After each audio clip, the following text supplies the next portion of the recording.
नमस्कार दोस्तों, हमारी आज की कहानी का नाम है सौतेली माँ का प्यार।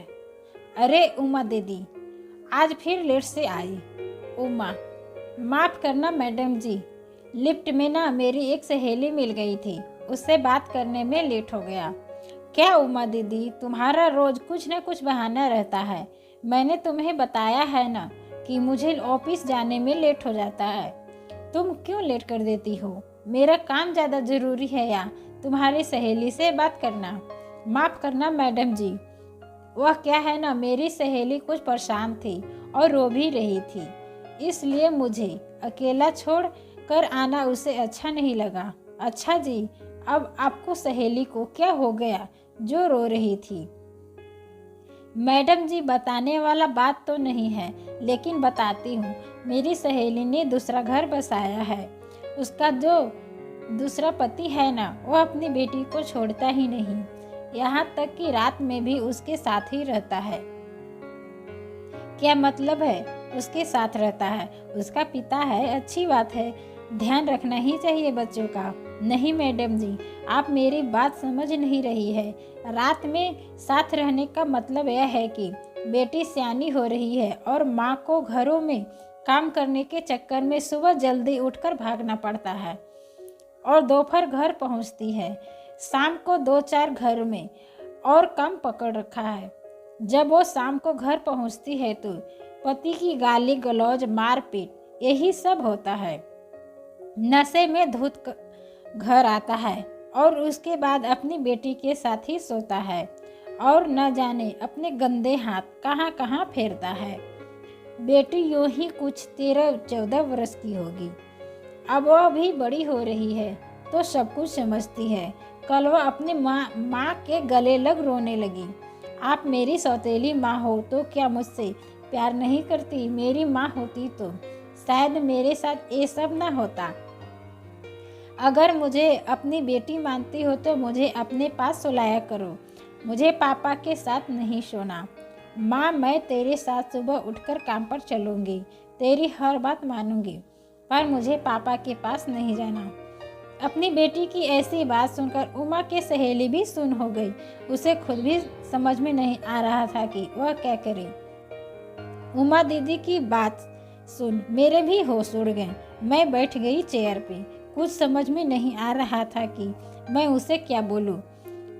उमा, क्या हुआ मैडम जी, आप ऐसे क्यों बैठ गई? कुछ नहीं, तुम जल्दी से काम निपटाओ, मुझे लेट हो जाएगा ऑफिस के लिए। पर सारा दिन आज मैं उमा दीदी की बताई बातों में ही खोई रही। क्या सच में घोर कलयुग है? आज हर रिश्ता इतना गंदा हो गया है। न कोई बाप, न कोई भाई, न पड़ोसी, न रिश्तेदार, न चाहने वाला, क्या कोई सगा नहीं यहाँ किसी का।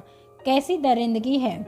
यह कैसा घिनौनापन हमारे समाज में फैलता जा रहा है, चाहे कोई छोटी जाति का हो या पैसे वाला का। आज हर किसी की बेटी रौंदी जा रही है। कभी घर के बाहर तो कहीं घर में ही बच्चों का शोषण कर रहा है। पर छी, घिन आती है ऐसी घटना सुनकर। क्या जन्म देने वाला ही ऐसा कर सकता है? दूसरा दिन उमा दीदी काम पर आई और अपना काम कर रही थी, पर मुझे बेचैनी हो रही थी। मैंने उनसे पूछा, ओ दीदी, आपकी सहेली कैसी है? उमा, कैसी होगी दीदी जो अपने पति को इस तरह से देख रही है। सौतेली माँ ही सही, लेकिन बेटी को बहुत प्यार करती है। उसकी खुद की कोई संतान नहीं है और उसके साथ ऐसा कुछ देख कैसी हो सकती है?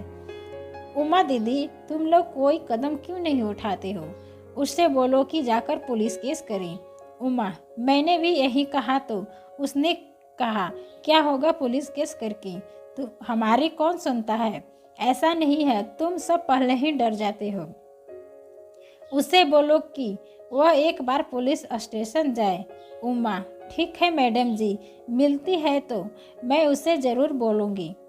5वें दिन, मैडम जी, वो मेरी सहेली जिसे मैं बता रही थी, आपकी बात कही मैंने, समझाने पर मान गई और पुलिस स्टेशन में जाकर रिपोर्ट लिखवा दी।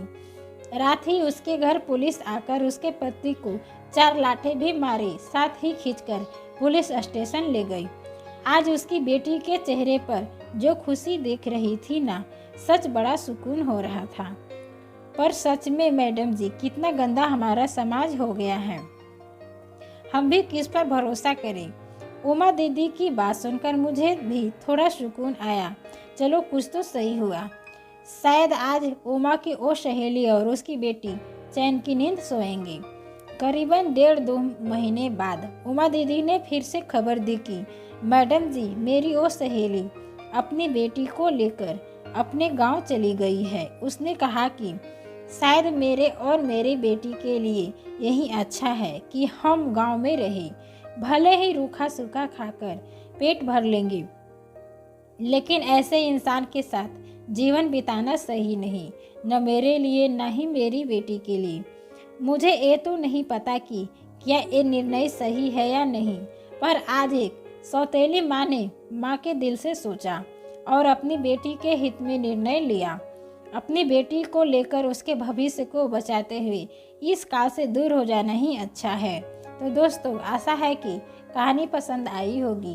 कहानी पसंद आई तो अपनी राय कमेंट के द्वारा अवश्य बताएं और लाइक और चैनल को सब्सक्राइब करें। Thank you.